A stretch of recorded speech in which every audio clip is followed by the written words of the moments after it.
Hi viewers, welcome to நமது இல்லம். இன்னைக்கு நம்ம சதுர்த்தி அன்று விநாயகருக்கு இந்த பூவால் மாலை கட்டி போட்டால் உங்கள் விருப்பம் உடனே நிறைவேறும் அப்படின்னு சொல்லியிருக்கோம்.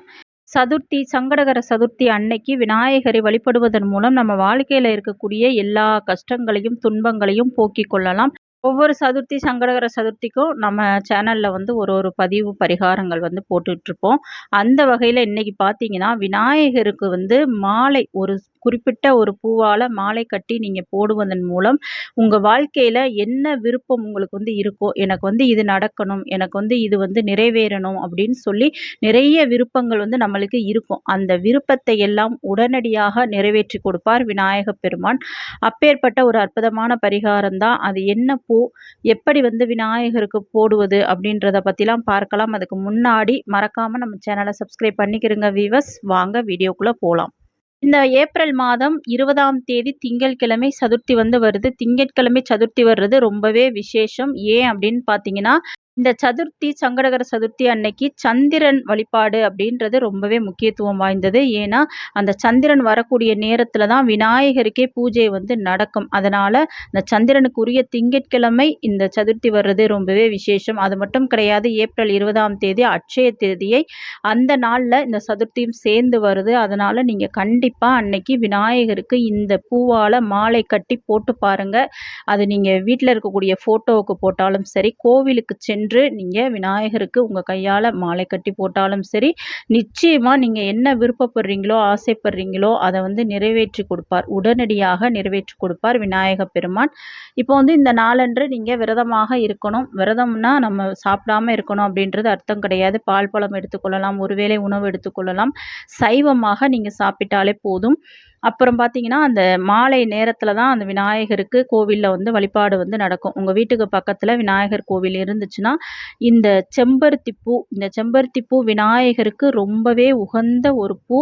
செம்பருத்தி இலையும் விநாயகருக்கு உகந்த ஒரு இலை தான். அதனால் இது ரெண்டில் நீங்கள் எதை வச்சு வழிபட்டாலும் விநாயகரின் அருள் பரிபூரணமாக உங்களுக்கு கிடைக்கும். இந்த செம்பருத்தி மலரை நீங்கள் 11 மலர் சேர்த்து கட்ட வேணும். இந்த 11 செம்பருத்தி பூவை சேர்த்து கட்டி உங்கள் வீட்டில் இருக்கக்கூடிய விநாயகர் படமோ சிலையோ அதுக்கு போட்டு நீங்கள் வழிபட்டாலும் சரி. அப்படி இல்லைன்னா வீட்டுக்கு பக்கத்தில் கோவில் இருந்துச்சுன்னா அந்த மாலை நேரத்தில் நீங்கள் உங்கள் கையால் 11 செம்பருத்தியால் மாலை கட்டி அங்கே இருக்கக்கூடிய விநாயகர் சிலைக்கு நீங்கள் அணிவித்து உங்கள் வேண்டுதலையும் விருப்பத்தையும் சொன்னீங்க அப்படின்னா கண்டிப்பாக உடனடியாக அந்த வேண்டுதலையும் விருப்பத்தையும் நிறைவேற்றி கொடுப்பார் விநாயக பெருமான். வீட்டில் நீங்கள் பூஜை செய்கிறீங்க அப்படின்னா மாலை நேரத்தில் 6 மணிக்கு மேலே 6:30க்கு மேலே பூஜை செய்யுங்க. ஏன்னா அப்பொழுது தான் சந்திரன் வரக்கூடிய நேரம், மாலை நேரம்.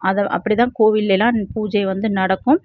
ஏதாவது ஒரு எளிய நெய்வேத்தியம் வைத்து கொள்ளுங்கள். அவல் அந்த மாதிரி செஞ்சு வைக்கலாம், அல்லது ஒரு டம்ளர் பால் வைங்க. முடிஞ்சவங்க மோதகம், விநாயகருக்கு பிடித்த மோதகம், அவல், பொரி எது வச்சு நீங்கள் வழிபட்டாலும் சரி. இந்த செம்பருத்தி பூவை போட்டு அந்த மாதிரி ஏதாவது நெய்வேத்தியம் வச்சு, வெற்றிலை பாக்கு, பழங்கள் இருந்தால் அதை வச்சு நீங்கள் வழிபடலாம். எதுவுமே இல்லைன்னா ஒரு டம்ளர் பால் மட்டும் வச்சுருங்க, அதுவே போதுமானது.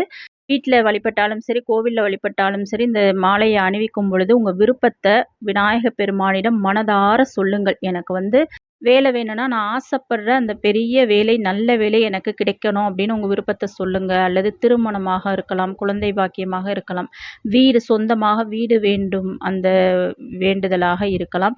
என்ன உங்கள் விருப்பமோ அதை அந்த நேரத்தில் சொல்லி மனமாற வேண்டிக்கிறங்க விநாயக பெருமானை.